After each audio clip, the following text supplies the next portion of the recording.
What's up, everybody?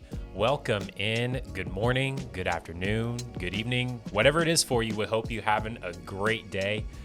I'm a new face here. That's right, man. Who the hell are you? I know. Well, I'm Grayson and I am kind of the temporary host. I'm stepping in here for the big sexy Bradley Crenshaw. He is out right now. He is probably a couple margaritas deep in Mexico. That's exactly right. He's testing out the Cabo giveaway, making sure it's safe for everybody who's right. Sending cards in the mail. Yeah. So I know that this is a first for the DCI podcast. This is the DCI podcast episode 14. So it does not stop, though. That's right. If you watched one a day, you got 2 weeks of content. Exactly. So we're chugging right along. I'm stepping in.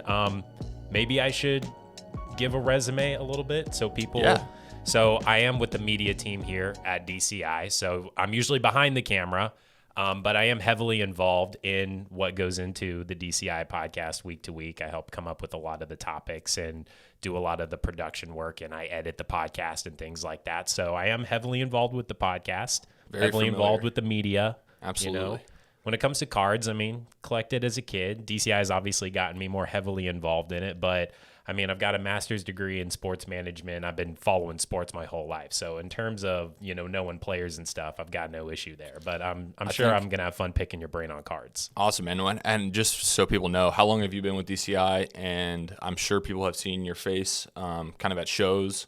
So I guess I'm not like new at this point. I mean, been with the team for several months now, still about like less than 6 months. So, I'm not like a day one like you are or, some other people with the team. But yeah, people have probably seen me at a couple of shows already, like mostly at, like I've said, I've probably been behind the camera. That's right. For the most part. But I do have a background in broadcasting.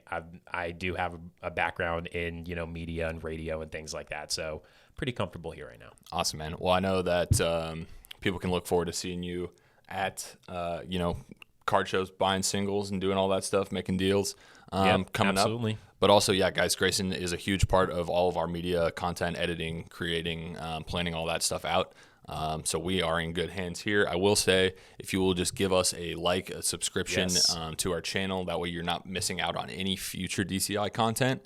We would really appreciate it, and I would certainly especially our media guys. So yeah, drop a like, drop a comment if you're feeling good today, and maybe subscribe and click the bell as well if you want to be notified every time that DCI drops some new content on YouTube especially. But we also have this podcast available everywhere, on Apple or Spotify or wherever you like to listen to your podcast. We're available there as well. So, make sure you guys give us a follow, give us a like if you're in a good mood today. So sweet. All right, well, let's get into it. Last episode, you and Brad, Jason, talked about a lot of things. You kind of talked about your first reactions to Prizm Football 2021.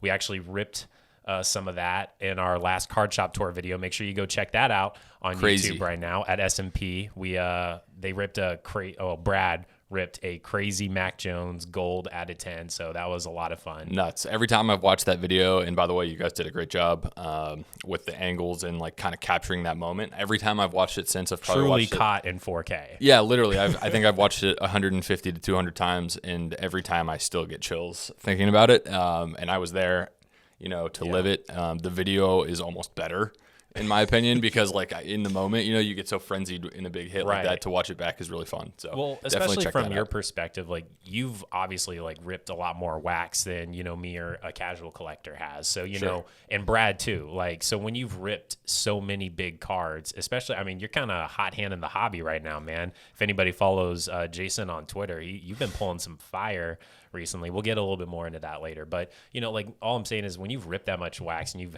ripped so many big cards and you pulled so many big cards, it's you kind of like take it for granted, I feel like, certainly. to an extent, So I would say as far as like taking big cards for granted, in my position as head of grading at DCI, we get to see some amazing collections come through.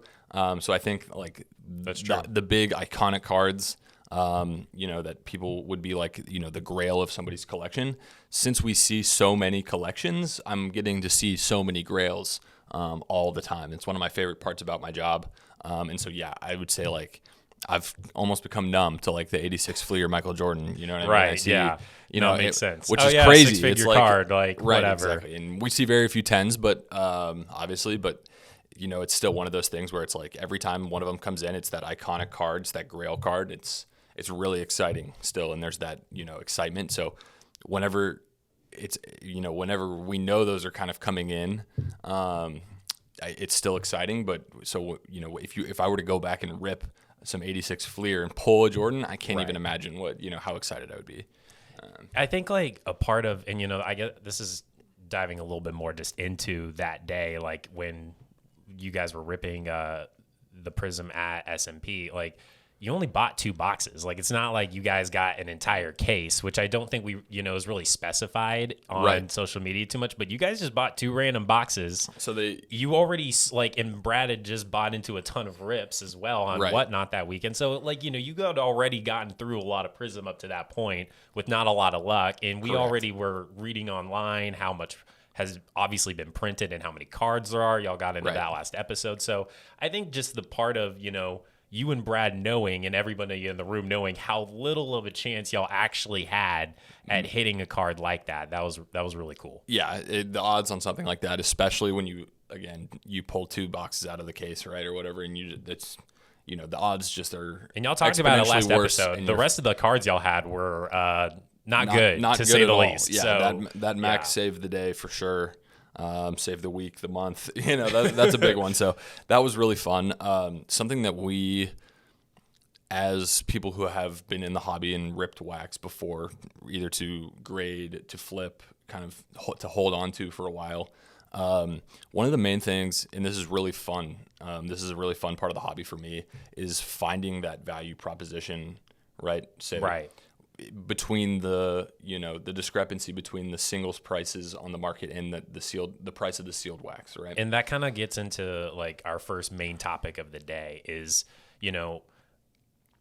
Prizm Blasters just came out, I think, this past weekend. So a lot of people are like on Fanatics and Panini going after those online. And, some people are even finding some fat packs in Target and things like that already in retail.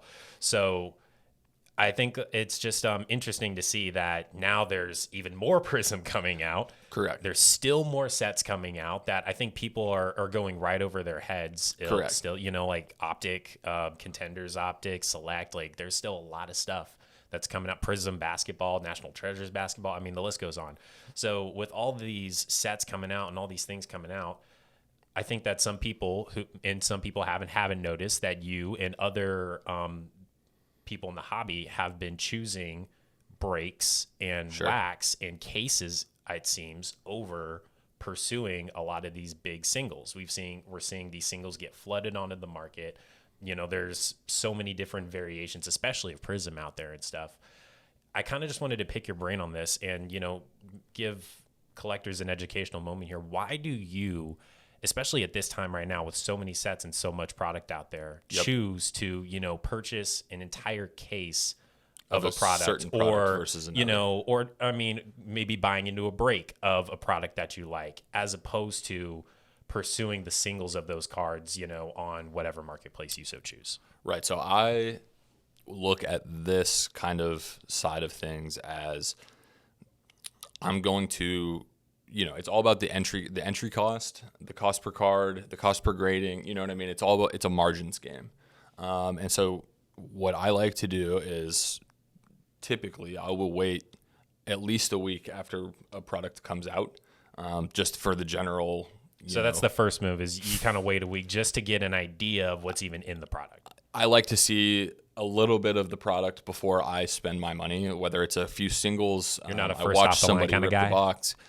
Not necessarily. I'm not going to say I'm against it. It would, it's, again, certain products absolutely, certain products absolutely not. Cool. And the way that I see that is just, again, a lot goes into that, right? So I've been busting a lot of Crown Royal basketball for this upcoming NBA class.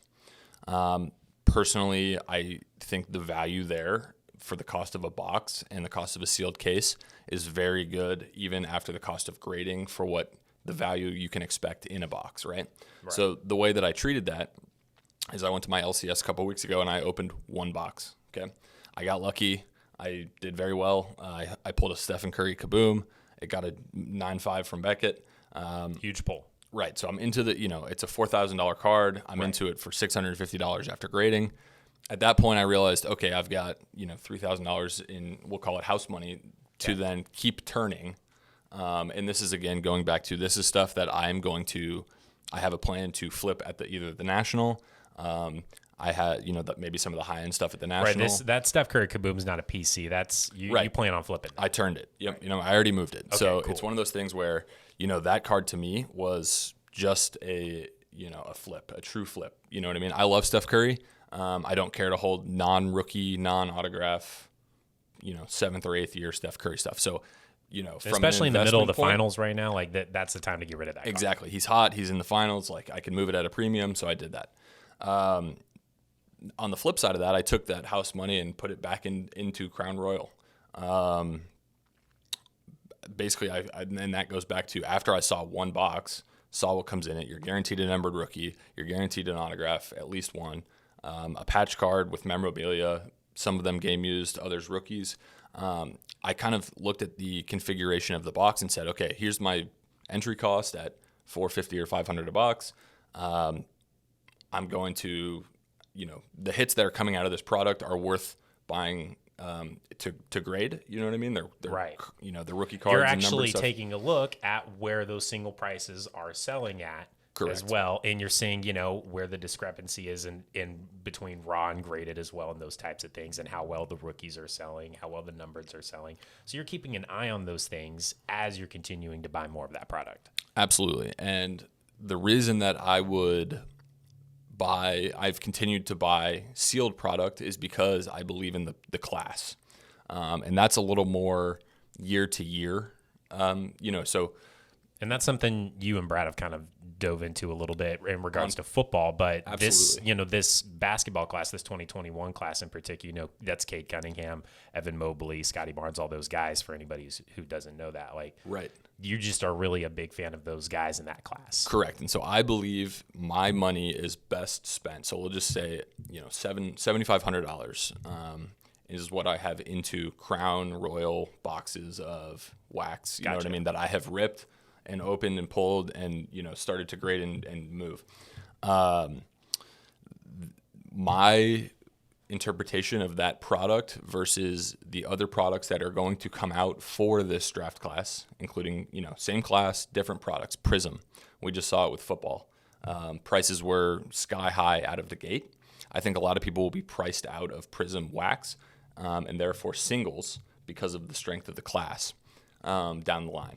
Gotcha. So what I've decided to do is, because I love this class, instead of going and spending $7,500 on Cade Cunningham, Scotty Barnes, one or two players that I like, I'm going to buy the product that I can then have, bulk inventory of for better. And just from like more of like a sports fan side of things, like sure. This, you're not exactly sure which, this is just this past class. You're not really sure Absolutely. Which of those guys is honestly going to hit at this point too. Correct. And you can correct me if I'm wrong. I'm sure you like some of these guys in this class more than others. 100%. But like, that is a risk to, even if it's Cade, like the number 1 overall pick, to go all in on just him. That's a big risk, as opposed to spreading that out again over those multiple rookies, multiple guys who don't just have potential, but I think you could arguably say that they all have about an equal amount of potential to kind of be the best player in the class right now. I absolutely agree. And I would say, looking back at last year's class, we'll just take Crown Royal, for example. Last year's draft class, to make the cost back on your box, had to hit LaMelo. Just from rookies. It was going to be LaMelo, Anthony Edwards, yeah. Maybe Tyrese Halliburton at the end of the year, but that was it. Okay, I can rattle off 10 or 12 guys from this draft class that may not be superstars now, may not even have superstar potential, will be good NBA players. Like, this is a deep draft class, and this is something that Brad had compared stocks and mutual funds to in a previous episode. Right. If I had have taken $7,500, like you said, and put it into Cade Cunningham, well, then all of my marbles, right, are in Cade Cunningham basket, right? And so rather than doing that, which would be like if Cade Cunningham was an individual stock, we'll say Apple. That would be like buying Apple stock, right? Instead of that, I can buy into the S&P 500, right, in like a mutual fund and get a bunch of those blue chip stocks, right, which would be the Cade Cunningham, Evan Mobley, Scotty Barnes, Josh Giddey, the good players from this upcoming draft class. Before, and this has a lot to do with the supply chain and the timing of the season stuff too, these products are coming out before they're really making their second year jump, right? They've had enough time to play one season. I've seen a little bit of what they have. I feel comfortable enough now to make that investment in one or two guys or the class overall. Gotcha. If that makes sense. It's a lot of really good points. So, and I mean, honestly, a lot of it kind of boils down to return on investment. 100% and cash flow. And I think that one other thing that I don't think you mentioned specifically, but another benefit to buying fresh product or buying into a break as opposed to pursuing singles as well. And this is something that I think about a lot is the condition of the card. How many times has that particular card, how many hands has it gone through? Where has it been? When you see a picture of a card on eBay or anywhere else, like you have no idea how many people have honestly touched that card, messed with that card or anything. Point. Whereas when you buy into a break or you buy a fresh box, that card is going especially if it's a good, a well reputable, breaker, like that card's going straight into a sleeve, straight into a top loader. And if it's a big hit, probably a one touch, like it's, they're more familiar with the handling. You know exactly who the card has been handled by and how it's been handled, and you know that you're getting it at its highest condition or highest quality possible, as opposed to buying a random single on a random marketplace. I agree with that. So as far as if the product is widely available, I would always want to rip it myself. And kind of be in control of that. Like you said, I don't want the fewest amount of people, the fewest hands on the card. Yeah, because even with breaks, sleeves, you still got to get the card shipped to you, and that's a whole nother story. 100%. So shipping, I want to take shipping out of the equation.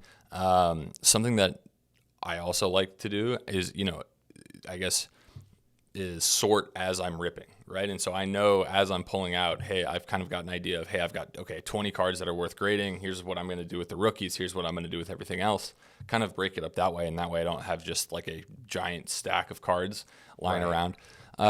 Something that really is frustrating though, both from the grading perspective, the grader perspective, and just a collector, somebody who rips wax, buying singles, is when you see the pack fresh or it's a brand new product, right? Yeah. And it comes back, you send it out for grading, it comes back like a 7 or an 8. You still got to review your cards, guys. Pack fresh is technically an 8. Near mint is factory standard. And so that, to get a gem and or a mint condition card is truly the outlier. Right. And I think that's lost on people in the grading space. But yeah, so when I'm buying a widely available product that I can, rip rip myself, I'm absolutely going to do that rather than have somebody break it or buy singles for the condition standpoint if I'm planning on grading that product out. All really good stuff. I think that this is just something that people should know about right now because, guys, there's a lot of product out there. Whether you're going to your LCS or, retail, I think is finally starting to kind of become more available to people again. Yep. I think it's important to know that, these the reasons why you see, maybe some of your favorite influencers or people, they buy into breaks or they like to rip instead of going after singles and a bunch of mail day orders and things like that. And, some people... Everybody's got their preference, you know what I mean? But I just think with so much product out there, people should know, hey, what do you want? Do you want to have fun? Do you want a return on investment? Do you want to make money? Do you want good condition cards? You gotta know the best way to handle that. Absolutely, and there's good ways to do it all. I would say there's not a right way or a wrong way. Oftentimes, if a product is drying up, if you can't get a locally available case in time or something like that, I'm happy to have somebody break it on a live stream and ship it to me. You know what I mean? That way I know what's coming. I can still get the product that I want. I think breaking is great for cards. I think it's hurt the wax prices for sealed wax as breakers kind of control the allocation in the market. However, I think from a singles perspective, breaks have helped put so many more cards into the market. Cards that would still be in boxes, grails that would still be in boxes for years, that may never surface. You know what I mean? Things like that. I think the breaking and kind of splitting it up, breaking it down however you need to do it has really been beneficial for the hobby overall. Don't want to take too much time on it, but let me hit you with this. Your top 3 go-to sets right now, if you're just going to, overall, like quality assurance, ROI, it's a fun rip. What are your top 3 right now? So right now, again, I'm really into this 2021 basketball class. I'm focusing heavily on that. For value, I really think Crown Royal, a case, I do think loose boxes are a good value for what you're going to get at the price. Sealed case prices have really started to jump, and that's because of the Kaboom insert. Those are becoming close to being too high in price, in my opinion. But right at release, that was a great product to buy up a bunch of. In a good class and all those types of things. Good class, stuff like that. Absolutely. I am kind of out on Prizm football. I just don't think – I think that's a singles product for me. You're not the only one. Yeah. So. Yeah. Retail may be different. I'm going to have to see. I think one product that I just ripped is Topps Chrome Champions League Soccer.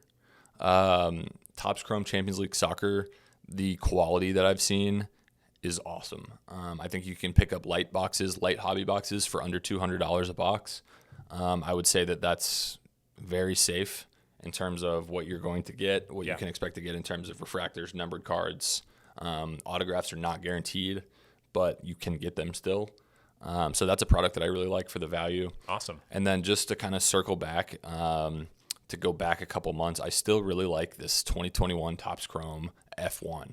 I am kind of shocked a little bit. How crazy say it's gotten? Yeah, I will say or how well it's held value Gotcha. As a second-year product versus the 2020 Topps Chrome, which I thought would have no problem holding value. I see. And I'll say the Topps Dynasty as well. So 2021, kind of both of the second-year F1 products, I think are still in that ballpark for rip, grade, hold, flip territory. So awesome. Yeah. Fantastic. Well, the next story we've got does sort of branch off of, sort of what we just talked about, but it's because it sort of leads into the inevitability that more product is probably going to be coming in the near future. And the thing that I'm talking about is Topps and Fanatics have recently signed NIL deals with around 200 to 300 student athletes recently. And some big hitters too, like Bryce Young, Caleb Williams at USC, Stetson Bennett, the quarterback for Georgia, who just won the national championship. That's right. And then in basketball as well, like Derek Lively II and Nick Smith, who's going to Arkansas. Those are some of the top guys in the 2022 class for basketball. So those are some of the big hitters. But Fanatics and Topps have now, made their move on them for some NIL deals and to produce most likely college cards and things like that and other product in the future. And Bowman U did come out recently, and that's sort of like the, I guess, go-to product for like college football right now. Yep. You can get Bryce Young autos and different autos of like some of the rookies and that and stuff like that. But, what are your initial thoughts to this? Is it just not surprising? Is it, were you kind of hoping that maybe Fanatics didn't go into this realm of like college cards and things like that? Or how do you feel about it? So I think it's been coming for a long time. I think the college sports, paying college athletes, that is not going anywhere. It's going to be the forefront of college athletics for absolutely the time. Totally agree. You know what I mean? Yeah. So for Fanatics to kind of incorporate all of this into their already booming market of sports memorabilia, sports cards, it's a total no-brainer. Gotcha. So yeah, this makes total sense from a business perspective for me, for Fanatics and Topps. Something that we'd kind of seen in the past, probably a year, 18 months ago to 2 years ago maybe, is when Topps signed Trevor Lawrence to an exclusive autograph deal. I remember that actually. Yeah, so, he had some Trevor Lawrence Topps sets come out with, autographs with name, image, likeness. And the NIL deals that I think we're going to see signed are going to probably feature products that are very similar to that. I think the top 10 big name guys, your Bryce Youngs, those guys are going to get those type of deals. Yeah. I would say the rest, if you're a Division I college football player, you're probably just going to get a base contract, right? And then you're going to be put in every set. Like Bowman Prizm draft picks, like all of that stuff. I'm presuming it's going to be about the same way, unless your name is drawing a different amount of attention. Correct. Yeah, you're probably going to have some sort of base contract that it's just sign and go. Exactly. And so I think where we're going to see this is the schools that really benefit from this are, again, the Power 5 schools with, the money and the boosters to go out and, increase these deals or,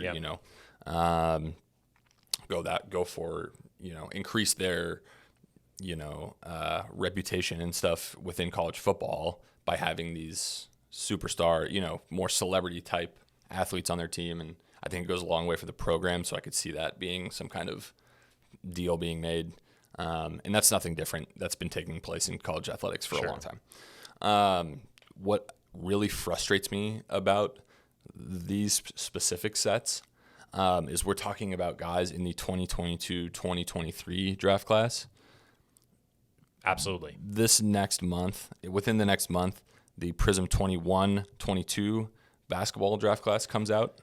So we still have another full year of NBA basketball. We have Paolo Banchero, the kid from Gonzaga, Chet Holmgren. Yeah. That whole draft class that just came into the NBA. They're about to play their rookie season. They don't have a single card out yet. They're about to get drafted in like a month. Right. And if that. I think it might even be You're less. right. It's still coming up. They're about to be drafted. A lot of people forget the NBA draft happens like right after the season ends. That's exactly right. And for Prizm, for Cade Cunningham and them, that class to not even be out yet is beyond me. So I really just don't understand how you can be promising these products and just pushing back ones that we know. Well, I mean, I do get it from a business standpoint, but it's really frustrating from a collector standpoint.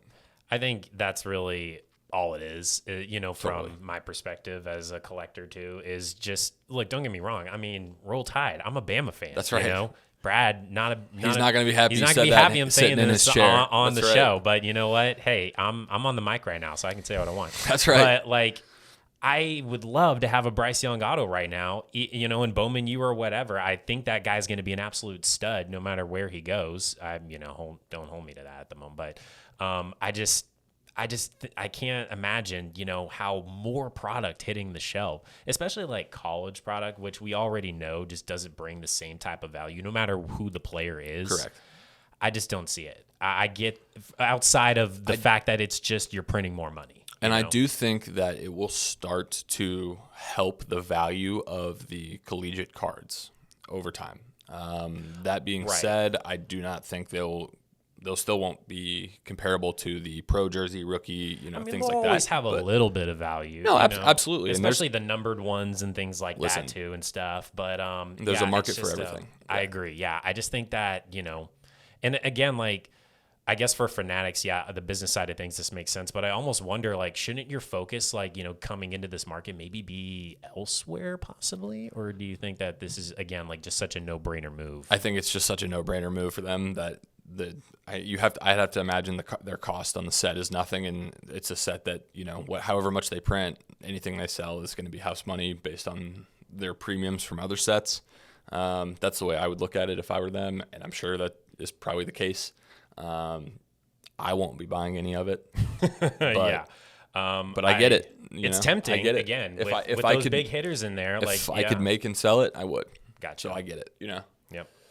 Oh, good stuff. Yeah. Well, the only other topic I really have on my page today, I know this may be a little bit longer of an episode, That's all right. But I guess I'm just a talker. But only other topic I want to talk about today is that, NBA Finals, Stanley Cup, both going on right now. But once those two things end, you're going to be in the off season of some of the biggest sports out there, with baseball kind of really being only the major one going on, until preseason football and things like that start rolling back around. And honestly, modern baseball cards are already on the down as it is. So, it's kind of interesting to think that for a couple of months here, you're going to have sort of this openness to the market. None of the big sports are going to be going on. There's not really going to be a ton of stories that are hyping any players up or anything like that. Sure.